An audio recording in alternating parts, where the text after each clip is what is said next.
Train रोकने वाली चुड़ैल। संजय एक ट्रेन ड्राइवर था। ठंड के मौसम में वो रात 2 बजे अपनी ट्रेन लेकर केरला की तरफ जा रहा होता है। तभी अचानक रेड सिग्नल हो जाता है और ट्रेन रुक जाती है। संजय अपने साथी विनय के साथ खूब सारी बातें कर रहा होता है। विनय जो कि कल ही रेलवे में ज्वाइन हुआ होता है। विनय और संजय की खूब बन जाती है और दोनों आपस में खूब हंसी मजाक कर रहे होते हैं। ट्रेन को रुके हुए काफी ज्यादा टाइम हो जाता है। संजय को गुस्सा आता है और वो ट्रेन से नीचे उतरता है और वहां खड़े कुछ कर्मचारियों से कहता है, अरे कब से रेड सिग्नल हो रखा है? कितना टाइम लगेगा इस ट्रैक को ठीक करने में? जब ठीक हो जाएगा अपने आप ग्रीन सिग्नल हो जाएगा। आप जाकर ट्रेन में बैठ जाइए। आपको अपने घर जाना है तो हमें भी अपने घर जाना है। हमारी भी फैमिली है। ओके, थोड़ा जल्दी करिए, ठंड में बहुत हालत खराब हो रही है। हालत तो हमारी भी खराब हो रही है। हम भी तो इतनी ठंड में रात 2 बजे यहाँ ट्रैक पर काम कर रहे हैं। आप तो अंदर बैठे अपने दोस्त के साथ हंसी मजाक कर रहे हैं। आपको क्या दिक्कत है? तुम्हें कैसे पता कि मैं अपने दोस्त के साथ बैठा हुआ हूँ? हमें सब पता है सर। मुझे ये भी पता है कि आपका नाम संजय है। आप चुपचाप ट्रेन के अंदर जाकर बैठ जाइए। हमें अपना काम करने दीजिए। बड़े अजीब हो यार, तुम्हें मेरा नाम भी पता है। ये भी पता होगा कि अंदर जो बैठा है उसका नाम क्या है? हाँ, अंदर जो बैठा है वो विनय है और वो कल ही रेलवे में ज्वाइन हुआ है। मुझे सब पता है सर।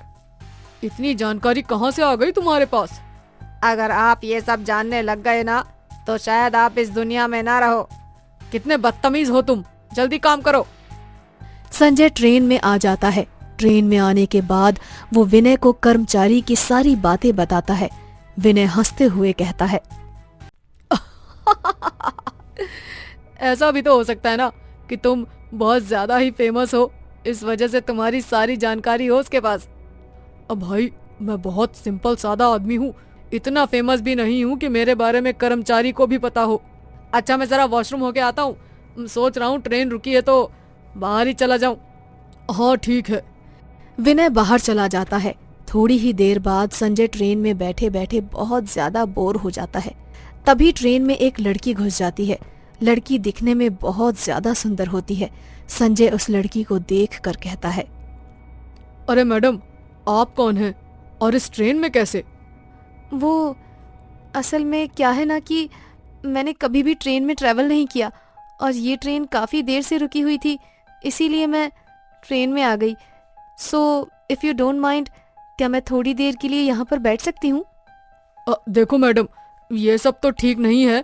आप जहाँ से आई हैं वहाँ चली जाइए। मैं जहाँ से आई हूँ वहाँ तो मैं तुमको भी लेकर जाऊंगी। क्या मतलब है तुम्हारा? मतलब ये है कि आप ट्रेन को चलाना शुरू करो। बहुत देर से ग्रीन सिग्नल है और आप ट्रेन को रोक कर खड़े हैं। मुझे अगले स्टेशन पर ही रुकना है, आप मुझे बता देना। Green signal? अचानक कैसे? और मैं अपने दोस्त के बिना नहीं जा सकता। आपको वेट करना है तो करो, वरना मत करो।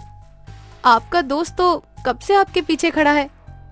संजय जैसे ही पीछे मुड़ता है, उसकी आंखें फटी की फटी रह जाती हैं। वो देखता है कि विनय एक चुड़ैल में बदल जाता है और सामने बैठी लड़की वो भी एक चुड़ैल में बदल जाती है। उन दोनों को देखकर संजय की हालत खराब हो जाती है और वो ट्रेन से ही किसी तरह से उतर जाता है और भागता भागता एक स्टेशन पर आ जाता है और वहां थक हार के बैठ जाता है कि तभी वो दोनों चुड़ैल संजय के आगे पीछे खड़ी हो जाती हैं और संजय चुड़ैलों के आगे हाथ जोड़कर माफी मांगता है और कहता है, मुझे बख्श दो। लेकिन वो चुड़ैलें इतनी ज्यादा कठोर दिल होती हैं कि वो एक निर्दोष को जान से मारकर उसी रेलवे ट्रैक पर फेंक देती हैं और कुछ समय बाद उस रेलवे ट्रैक को भूतिया रेलवे ट्रैक कहकर हमेशा हमेशा के लिए बंद कर दिया जाता है।